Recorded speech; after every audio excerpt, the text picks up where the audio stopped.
All right, so 5.4 is factoring and solving polynomials. So we're going to use the same factoring concepts that we used in the last unit, in the quadratics unit, except now we're going to have higher powers. So now instead of just seeing x squared, you might see x to the third, x to the fourth, x to the fifth, things like that. So the first step is just factoring out any common terms. So if we have anything that they have in common, call that a greatest common factor, a GCF. And then we're going to use our factoring methods that we learned in the quadratic unit. So that could mean anything like the box method, any factor by grouping,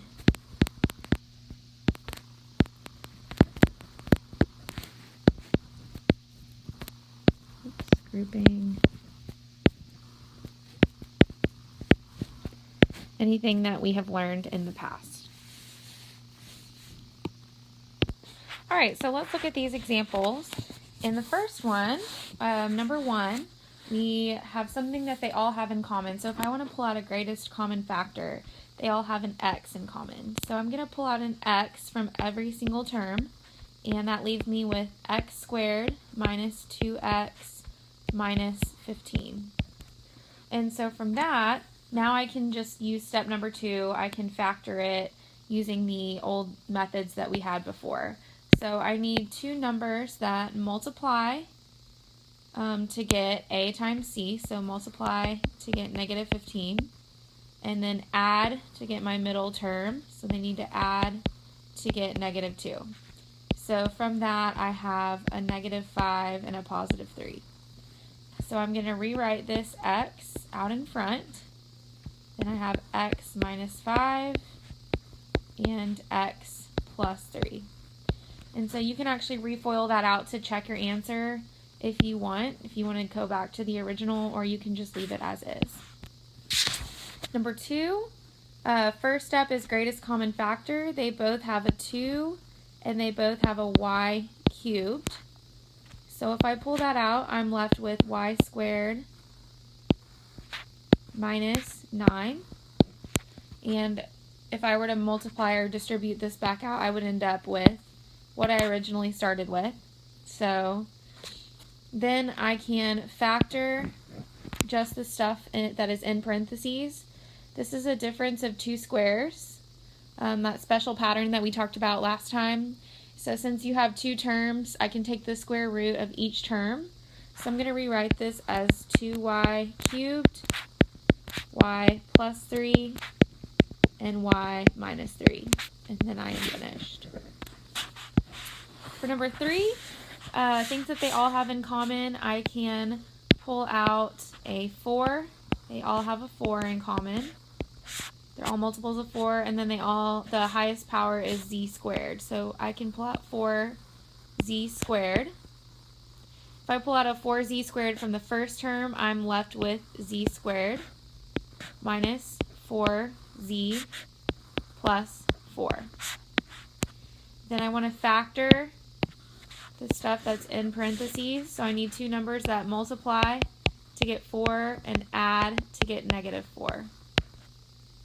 So that would be a negative 2 and a negative 2. So I would write this as 4z squared x minus 2 x minus 2. Or you could also write it as 4z squared x minus 2 squared. Either one. I would accept either. For number 4, they both have an x, or everything has an x in common, so I'm going to pull out an x, and I'm left with x squared minus 7x plus 10. So I need two numbers that multiply to get 10 and add to get negative 7. So that gives me a negative 5 and a negative 2. So I'm going to write this as x minus 5, x minus 2. So in all of these examples, they did end up factoring. Sometimes they don't. So sometimes this stuff that's in parentheses here does not factor. that's okay. Just pulling out a greatest common factor may be all that you can do. So it just depends. You may see some homework examples where that's the case. All you can do is pull out a greatest common factor.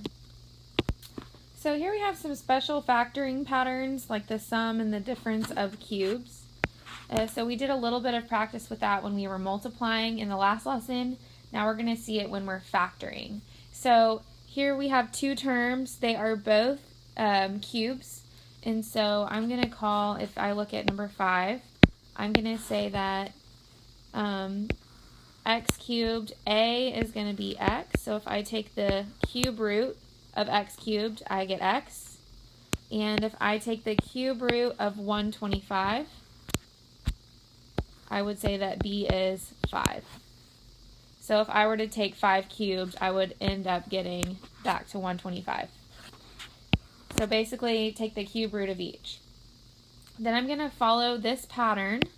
It's a cubed plus b cubed. So everywhere that I see an a, I'm going to put an x, and everywhere that I see a b, I'm going to put a 5. So I'm going to write this as parentheses x plus 5 x squared minus x times 5, I'm going to write it as 5x plus 5 squared, which will end up being 25. So I'm going to rewrite this as x plus 5, x squared minus 5x plus 25.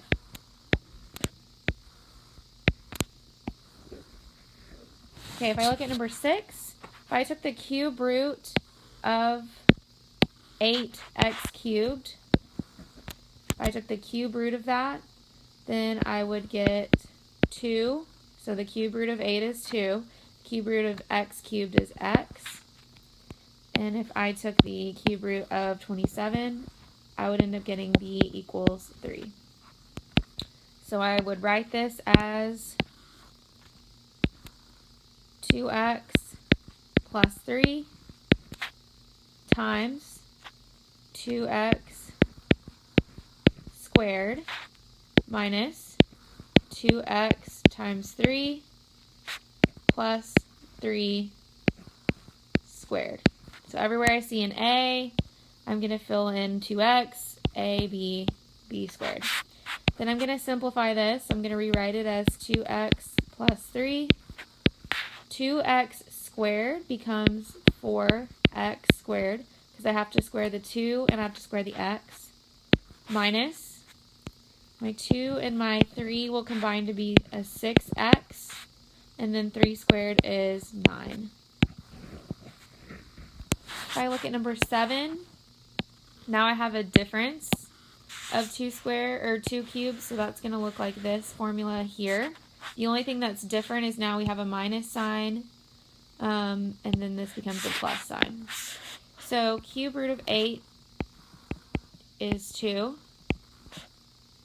Cube root of x cubed is x. So I'm going to write this as 2 minus x, 2 squared plus 2x plus x squared, 2 minus x, 4 plus 2x plus x squared. And that's my final answer. Same thing with number 8. So the cube root of 64z cubed is 4z. So a is 4z.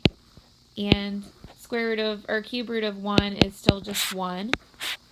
So then I fill in a minus b, so 4z minus 1. A squared, 4z squared. I'm going to put that in parentheses. Make sure to put it in parentheses so you distribute the squared to the 4 and to the z. Plus 4z times 1 plus 1 squared.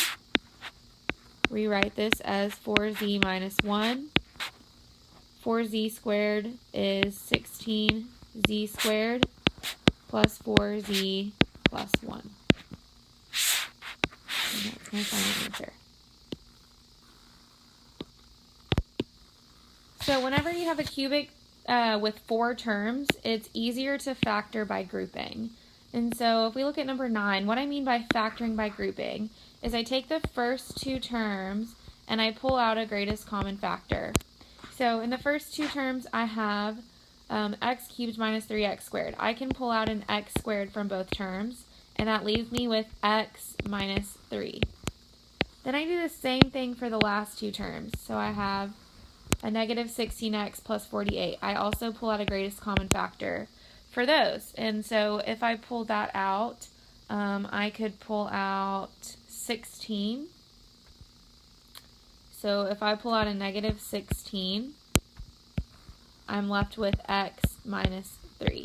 So ideally, when you're factoring by grouping, you want these 2 in parentheses to be the same. So you want those to be the same, so that if I rewrite this as being factorable, then my final answer would be x squared minus 16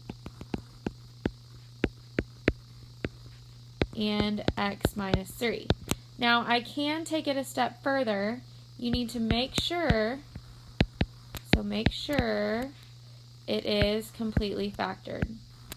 So completely factored. And so if I actually look at this x squared plus 16 or minus 16, this one's not completely factored. I can actually take it a step further. So I could factor this one in the middle, or this first one. This could actually be x plus 4, x minus 4. Then I bring this down, x minus 3 is my final answer. So anytime that you're left with this one that still has a squared in it, make sure that it's completely factored all the way. Okay, so let's look at number 10. I'm going to factor this first group, so I'm going to pull out an x squared. It leaves me with x plus 7. And then I'm going to pull out a minus 9. Then I'm left with x plus 7. So then I'm going to rewrite. The x plus 7s are the same. So I'm going to rewrite as x squared minus 9, x plus 7. Then I look at this polynomial right here, x squared minus 9. I'm going to factor that. So I'm going to factor this. It becomes x plus 3, x minus 3. It's a difference of 2 squares. Then I'm going to recopy down the x plus 7. So it's kind of like you're factoring twice. You're factoring by grouping. Then you check and make sure that it's completely factored. If it is, you leave it alone. If not, like in these 2 cases, they were not, you're going to factor it one more time. Okay, for number 11 and 12, we want to solve for x. So we're going to factor it just the same, like we've been doing. Then one step further when we're solving is we're just setting each parentheses equal to 0. So all you're doing is setting each one equal to 0. In this case, like if we looked at number 10, we would say x plus 3 equals 0, x minus 3 equals 0, x plus 7 equals 0. So I would have 3 different answers. You're going to have the number of answers that is your highest degree. So whatever your highest degree is, so whatever your degree is going to be how many solutions you have. So when we did the quadratics unit, our degree was 2. So we had x squared, and we always got 2 solutions. If you had a cubic, you would have 3 solutions. If you had a quartic, you would have 4 solutions. So in number 11, we're actually going to have 5 solutions.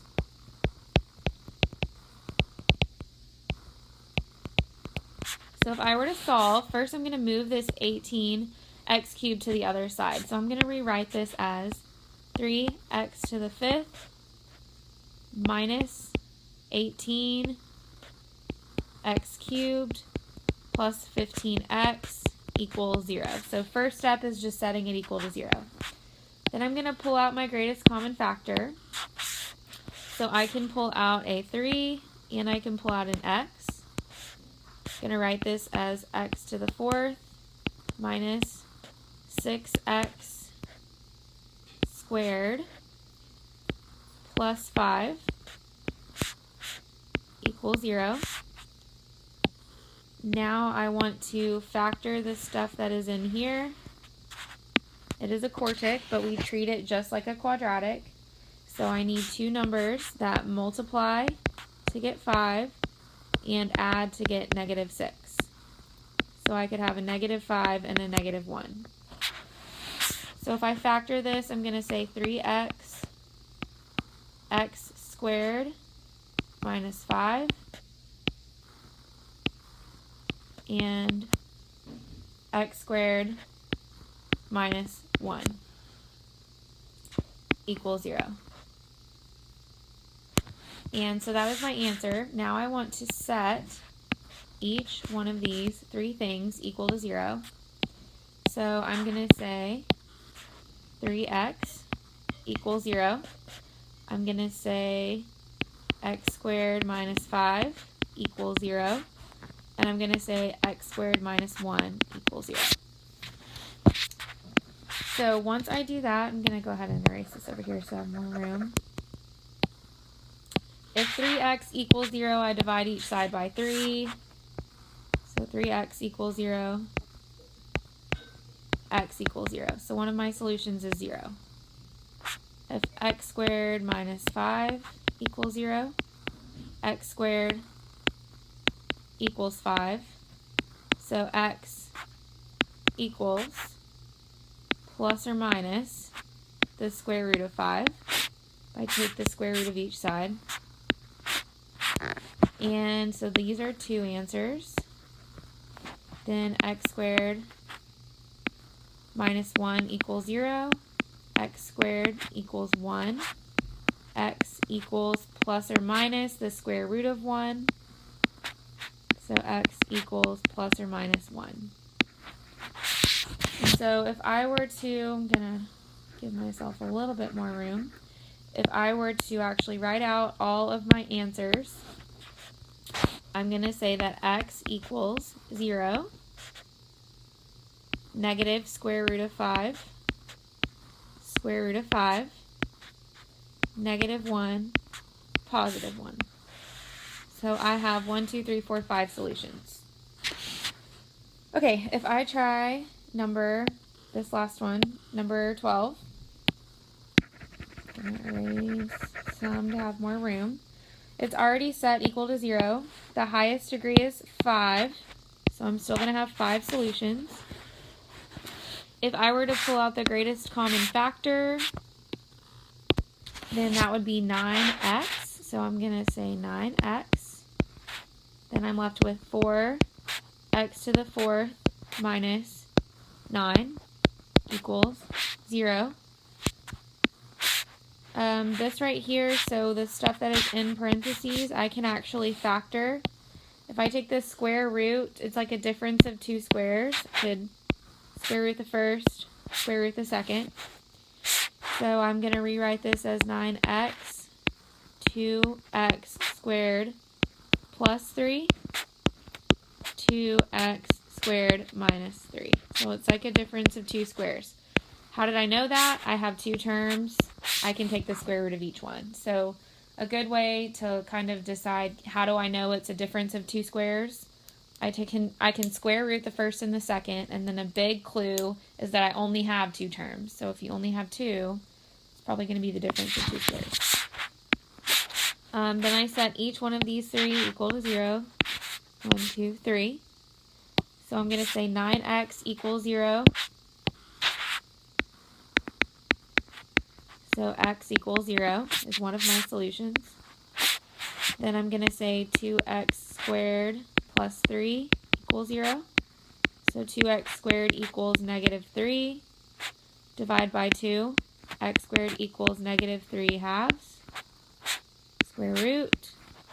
Now we have those i's. Oh my goodness, an I. So x equals plus or minus. I pull the I out. square root of 3 halves. Then 2x squared minus 3 equals 0. 2x squared equals 3. X squared equals 3 halves. X equals plus or minus the square root of 3 halves.